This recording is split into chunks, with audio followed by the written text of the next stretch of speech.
Hello everyone, welcome back to your own YouTube channel. तो अब हम लोग क्वेश्चन नंबर 6 समझने वाले हैं। ठीक है, क्वेश्चन नंबर 6 बहुत ही इजी तरीके से आपको समझाने वाली हूँ मैं, बहुत इजी तरीके से, और ये बहुत अच्छे से भी आपको समझ में आएगा। और ये ना बहुत इंपॉर्टेंट क्वेश्चन है, इसको मार्क कर लो आप एग्जाम के पॉइंट ऑफ व्यू से भी, क्योंकि बहुत ही ज्यादा इंपॉर्टेंट क्वेश्चन है। तो चलो समझते हैं क्या कह रहा है कि यदि एंगल ए और एंगल बी न्यून कोण है। चलो अब जल्दी से आप लोग माइंड में रिमाइंड करो कि न्यून कोण किसको बोलते हैं, न्यून कोण क्या होता है। ठीक है, जहां पर cos A equal to cos B है।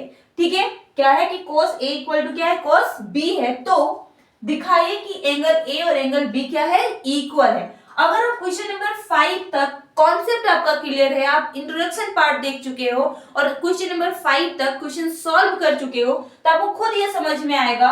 ठीक है, कि हमको यहाँ पे दो एंगल ट्राइंगल बनाना है। क्यों? क्योंकि यहाँ पे दो एंगल है, एंगल ए और एक एंगल बी है। ठीक है, तो हम यहाँ पे एक ट्राइंगल लिए पी क्यू ए और दूसरा ट्राइंगल लिए एल एम बी।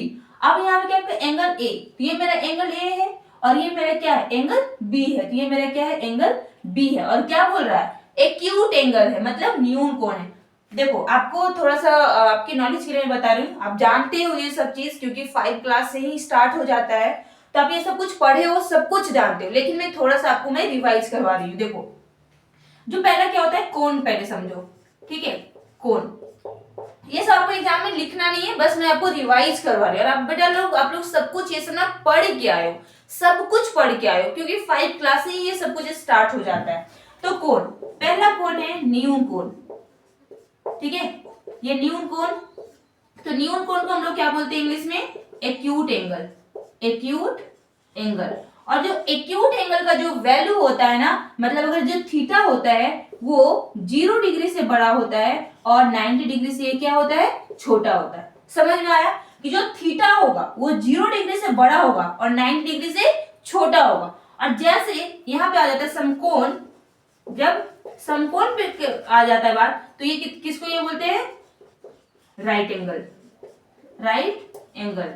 और राइट एंगल का वैल्यू जैसे थीटा कितना आ जाएगा, 90 डिग्री पे आ जाएगा। ठीक है, थीटा क्या हो जाएगा, 90 डिग्री पे आ जाएगा, तो उसको हम क्या बोलेंगे, समकोण बोलेंगे। उसके बाद होता है अधिक कोण।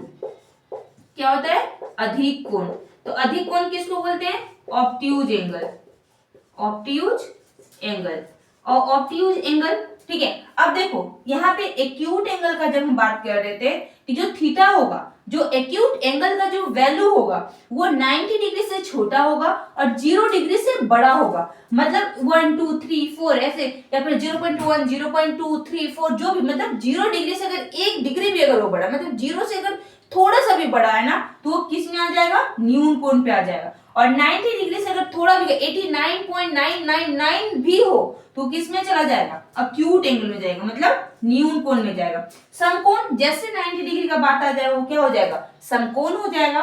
और अधिक कोण हो जाएगा हमारा, देखो जो थीटा का जो वैल्यू होगा ना वो हमारा 90 डिग्री से बड़ा होगा। किससे बड़ा होगा, 90 डिग्री से बड़ा होगा और 180 डिग्री से क्या हो जाएगा, छोटा हो जाएगा। तो ये बहुत बेसिक चीज है, आप 5 क्लास से ही पढ़ते आ रहे हो ये सब कुछ, आपको मुझे पता है कि आप लोग सब ये सब कुछ जानते हो, बस मैं रिवाइज करवा रही थी। चलो मैं इसको साफ करती हूँ और मुझे उम्मीद है कि आपको अब समझ में आ गया होगा कि न्यून कोण किसको कहते हैं। अब हम लोग क्वेश्चन सॉल्व करेंगे,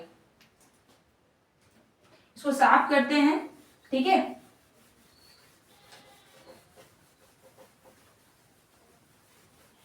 हाँ अब देखो यहाँ पे, ठीक है, क्या हो कि दो ट्राइंगल है पी क्यू ए, यहाँ पे मेरा समकोण है, यहाँ पे मेरा समकोण है, मतलब क्या 90 डिग्री। तो अब जहां कोस ए और कोस बी के क्या है, इक्वल है। चलो अब यहाँ पे समझते हैं, दिया हुआ है। ठीक है, सॉल्यूशन दिया हुआ मेरा क्या है, दिया हुआ है, ठीक है, क्या दिया हुआ है, कॉस ए बराबर कॉस बी। ये मेरा क्या है, गिवन है, दिया हुआ।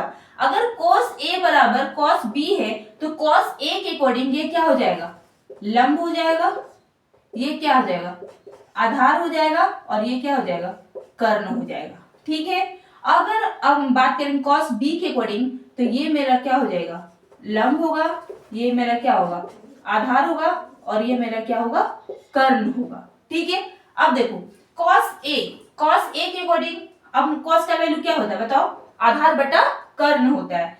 क्या होता है, आधार बटा कर्ण। तो आधार मेरा क्या है यहाँ पे देखो QA, ठीक है, और कर्ण क्या है PA equal to cos B।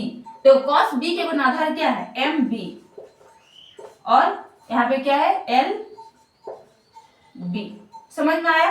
अब इसको हम थोड़ा सा ये करते, देखो QA इसको क्रॉस मल्टीप्लाई करते तो MB यहाँ पे क्या हो जाएगा, नीचे चला जाएगा और PA ऊपर चला जाएगा। देखो तो QA upon MB equal to PA upon क्या है यहाँ पे LB। ठीक है, PA अपॉन देखो QA क्या है आधार है और MB आधार है। अब यहाँ पे जब बोला है, ये दिया हुआ है कि cos A equal to cos B है, तो इसका आधार इसके आधार के ये में होगा। ठीक है, इसका जो कर्ण होगा इसके कर्ण, इसको हम क्या मान लेंगे, मान के K मान लेंगे, K हम इसको लिखते मान लिया। ठीक है, ये क्या करेंगे मान लिया क्या है कि ये इसके K में। अब हम लोग को क्या फाइंड करना बताओ। ठीक है, हम लोग क्या फाइंड करना होगा कि कर्ण तो दिया हुआ है, ठीक है, आधार भी है। अब हम लोग को इसको ये साइड भी तो दिखाना पड़ेगा कि ये क्या है, इक्वल है, इसके इक्वल है। ठीक है, तो अब पाइथागोरस प्रमेय से हम लोग क्या करेंगे, इसको दिखाएंगे। तो बाय पाइथागोरस प्रमेय से, पाइथागोरस प्रमेय से, ठीक है, ये वाला साइड हम लोग फाइंड करेंगे। अब वहां पे क्या हो जाएगा, कर्ण क्या बोलते हैं बताओ, पाइथागोरस प्रमेय क्या बोलता है कि PA का जो स्क्वायर है, PA का स्क्वायर के इक्वल हो जाएगा PQ का स्क्वायर प्लस QA का स्क्वायर। ठीक है, ये पाइथागोरस। अब हमको क्या निकालना है, PQ निकालना है। तो PQ को इधर करो। ठीक है, तो PA का स्क्वायर माइनस QA का स्क्वायर इक्वल टू PQ का स्क्वायर हो जाएगा। अब इधर स्क्वायर यहां से हटाएंगे तो इसके अंदर क्या लग रहा है, रूट लग जाएगा। तो PA का होल स्क्वायर माइनस QA का होल स्क्वायर, ठीक है, इक्वल टू PQ फाइंड हो गया। अब नेक्स्ट इस ट्रायंगल से हम लोग निकालेंगे। ठीक है, किस ट्रायंगल से, LMB से, ट्रायंगल LMB से, LMB से अब हम लोग क्या निकालेंगे, LM फाइंड करेंगे। अच्छा, हम लोग क्यों फाइंड कर रहे हैं ये सब कुछ, हम लोग इसलिए फाइंड करें कि जब हम ट्राइंगल का तीनों साइड को इक्वल बता देंगे ना, तो हम लोग आप लोग सर्वांग समता का नियम आप लोग पढ़ के आएंगे चैप्टर 6 से, कि जब ये सब सर्वांगसम हो जाता है तो उसका जो ट्राइंगल का एंगल क्या हो जाता है, इक्वल हो जाता है। इसीलिए हम लोग तीनों साइड को क्या कर रहे हैं, इक्वल प्रूव करने की कोशिश कर रहे हैं। देखो यहाँ तो दो साइड हम लोग इक्वल प्रूव कर चुके हैं, तो अब अगर और एक साइड मेरा बचा हुआ है तो उसको अगर इक्वल प्रूव कर देंगे ना, तो वो क्या हो जाएगा, सर्वांगसमता के नियम से हम क्या बोलेंगे कि एंगल ए और एंगल बी क्या हो गया, बराबर हो गया। समझ में आया, आप लोग चैप्टर 6 में पढ़ के ये सब कुछ आए हो। तो LMB। अच्छा, मैं तो नई क्लास ली हूँ यहाँ पे यूट्यूब पे, तो मैं इसके बाद जब मैं पढ़ाऊंगी तो मैं आपको वहां पे रिमाइंड करवा दूंगी कि यहाँ पे हम लोग इस क्वेश्चन को इस तरीके से पढ़े थे। अब ट्राइंगल LMB से लेते हैं, तो LMB हमको फाइंड करना है, तो क्या हो जाएगा, LB का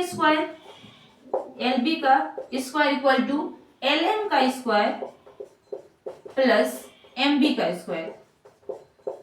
ठीक है, अब यहाँ हमको क्या फाइंड करना है, LM फाइंड करना है। तो LB का स्क्वायर माइनस MB का स्क्वायर इक्वल टू LM का स्क्वायर। ठीक है, समझ गए। अब इसको स्क्वायर हटाएंगे, यहाँ पे रूट लग जाएगा, LB का स्क्वायर माइनस MB का स्क्वायर इक्वल टू LM। तो LM फाइंड हो गया यहाँ पे और PQ भी मेरा फाइंड हो गया। चलो अब यहाँ तक नोट कर लो आप, ठीक है, फिर स्क्रीनशॉट ले लो। ओके, चलो अब यहाँ पे हम लोग समझते हैं। ठीक है, अब इसको ना थोड़ा सा ना इरेज करते हैं यहाँ पे, यहाँ पे इरेज कर देते हैं। बस मेरा दो चीज का काम है, बस इसका काम है PQ का और ऊपर वाला का काम है, तो उसे इरेज नहीं कर सकते। इसको ना थोड़ा सा इधर करके लिख देते हैं, इधर हम लिख लेते हैं क्योंकि इसका यूज करना है। ठीक है, PA का स्क्वायर माइनस QA का square equal to P Q, और एल एम कितना निकला है, इसका भी यूज है, इसको मैं साइड में लिख ले रही हूँ, एल बी का स्क्वायर माइनस एम बी का square equal to L M. इसको भी यहाँ पे साफ कर देते हैं, ठीक है। अब यहाँ पे देखो, ठीक है, हम लोग को क्या फाइंड करना है, P Q by L M find करना है, पी क्यू। अब यहाँ पे लिख दो अब, ठीक है, पी क्यू बाय क्या, एल एम, एल एम। देखो अब P Q by L M, तो यहाँ पे मेरा पी क्यू क्या आया, देखो, ठीक है, पी क्यू क्या है, पी ए का स्क्वायर रूट अंडर, ठीक है, पी ए का स्क्वायर माइनस क्यू ए का स्क्वायर, और एल एम क्या आया, रूट अंडर एल बी का स्क्वायर माइनस एम बी का स्क्वायर। इसको मान के इक्वेशन 1 मान ली। अब पी ए का स्क्वायर माइनस क्यू, अब देखो नीचे क्या है, एल बी का स्क्वायर माइनस एम बी का स्क्वायर, तो एल बी, ठीक है, एल बी माइनस क्या है, एम बी का स्क्वायर। अब देखो यहाँ पे पी ए, तो पी ए यहाँ पे किसके इक्वल है, यहाँ पे आप देखो, ठीक है, पी ए एल बी के स्क्वायर है, और क्यू ए किसके इक्वल है, एम बी के स्क्वायर है, तो इक्वल है। तब हम ऐसा लिख सकते हैं कि पी ए का स्क्वायर, तो पी ए इक्वल टू हम लिख सकते हैं के स्क्वायर एल बी का स्क्वायर, ठीक है, क्योंकि पी ए यहाँ पे किसके इक्वल है, पी ए किसके इक्वल है, इस इक्वेशन में जो पहले आया है एल बी के इक्वल है, और क्यू ए किसके इक्वल है, एम बी के इक्वल है, तो क्यू ए माइनस, ठीक है, minus Q A M B का स्क्वायर, तो के स्क्वायर एम बी का स्क्वायर, समझ में आया। और नीचे क्या, अच्छा ऐसे हम लोग क्यों किए, यहाँ से इक्वल को क्यों डिनोट किए, ताकि नीचे और ऊपर जब मेरा सेम हो जाएगा ना तो कट जाएगा और किसके इक्वल आ जाएगा, 1 के इक्वल हो जाएगा, तो हम लोग फिर दिखा पाएंगे कि जो पीक्यू और जो एलएम है वो भी क्या है, इक्वल है, ठीक है, इसलिए हम लोग ऐसा कर रहे हैं। अब नीचे क्या है मेरा, रूट अंडर एल बी का स्क्वायर माइनस एम बी का स्क्वायर, ठीक है, यहाँ तक आपको समझ में आया, मुझे उम्मीद है कि आपको यहाँ तक समझ में आया हो। चलो अब मैं ऊपर थोड़ा सी इरेज करती हूँ, अच्छा यहाँ पे देख लो, तो के स्क्वायर यहाँ पे हम कॉमन निकाल लेंगे रूट अंडर के बाहर, तो यहाँ जब स्क्वायर में अगर रूट के बाहर आ जाएगा तो क्या हो जाएगा, सिंगल क्या आ जाएगा, तो यहाँ पे के बाहर निकल जाएगा, और यह क्या बचेगा, एल बी का स्क्वायर माइनस एम बी का स्क्वायर, ठीक है, और नीचे क्या है, रूट अंडर एल बी का स्क्वायर माइनस एम बी का स्क्वायर। अब देखो ये वाला दोनों क्या है, सेम है, तो कट जाएगा, तो क्या मेरा ओनली निकला, के निकला, ठीक है, इक्वल टू हम यहाँ पे क्या बोलेंगे, के बोलेंगे। अब ये इक्वेशन इसको 2 बोल लेंगे। चलो अब इसको साफ करते हैं, अच्छा इसका तो अभी काम है, ठीक है, ऊपर साफ करते हैं। हाँ अब देखो फ्रॉम इक्वेशन 1 और 2 से, जो इक्वेशन 1 है और फ्रॉम इक्वेशन 2 है, दोनों क्या है, ये भी के की इक्वल है, ये भी के की इक्वल है, इसका मतलब क्या है कि P Q by L M किसके इक्वल आया, के की इक्वल आया, और जो के है ये सबकी इक्वल है, तो हम ऐसा कह सकते हैं कि Q by M B P by L B equal to P Q by L M. तो यहाँ पे लिखेंगे फ्रॉम, अच्छा हिंदी से लिखेंगे, समीकरण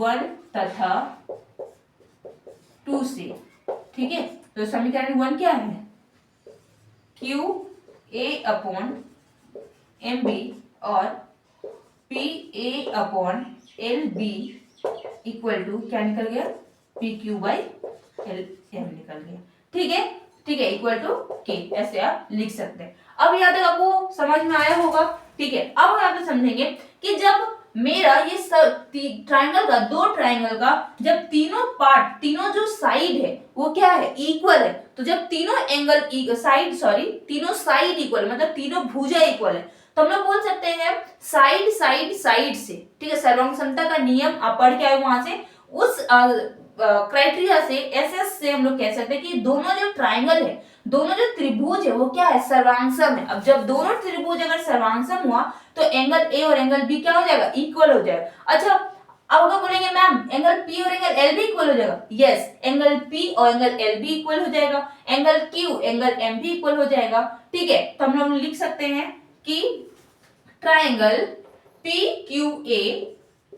क्यू ए सर्वांगसम, यहाँ पे ट्राइंगल, ठीक है, एल एम बी ठीक है, समझ में आया ये? ठीक है, P Q L M Q A, ठीक है, एम बी, यहाँ पे देखो क्यू ए एम बी और P A L B, P A L B. चलो ये देखने का नियम है कि जो हम लिखे वो सही लिखे या फिर नहीं लिखे। तो ये सब कुछ आप लोग नोट कर लिए होंगे। चलिए अब यहाँ पे समझते हैं। जब ये हो गया, ठीक है, अब ये सब कुछ हो गया कि हम लोग यहाँ दिखा दिए कि ट्राइंगल पी क्यू ए सर्वांगसम triangle L M B. So since, ठीक है, यहाँ बोल सकते हैं कि एंगल ए बराबर एंगल बी। ठीक है, तो ये था कंप्लीट प्रूफ इस क्वेश्चन का। बहुत इजी है। अगर आपको मुझे उम्मीद है कि आपको ये सब कुछ अच्छे से समझ में आया होगा, और नहीं तो दोबारा फिर से आप एक बार रिपीट कर लेना इस लेक्चर को। मुझे पूरा उम्मीद है कि आपको बहुत अच्छे से समझ में आएगा। तब तक आप सब कुछ अच्छे से कर लो। क्वेश्चन नंबर हम लोग 6 तक यहाँ पे किए हैं। अब हम लोग नेक्स्ट वीडियो में हम लोग नेक्स्ट क्वेश्चन नंबर करेंगे, और बहुत अच्छे से इस चैनल पे हम लोग सारा मैथ्स को, झारखंड बोर्ड का जो भी बच्चे प्रॉब्लम फेस कर रहे हैं, ठीक है, नहीं समझ में आता या फिर जो अफोर्ड नहीं लगा पाते हैं, अफोर्ड नहीं कर पाते हैं, तो हम लोग YouTube पे free of cost class 10th का मैथ्स करने वाले हैं। तो आप अपने सभी फ्रेंड्स को, जो भी फ्रेंड्स 2027 में एग्जाम देने वाले हैं, जो भी 9th पास आउट करके क्लास 10th में आए हैं, मेक श्योर बच्चा लोग आप लिंक शेयर कर दो, ठीक है, क्योंकि इस चैनल में आपको फ्री ऑफ कॉस्ट मैथमेटिक्स का एक एक चीज, जेसीईआरटी बुक का एक एक क्वेश्चन का आपको सॉल्यूशन मिलने वाला है विद कॉन्सेप्ट। तो आपको चैनल पे नए हो तो चैनल को लाइक करना, शेयर करो और सब्सक्राइब भी कर लेना। Bye bye.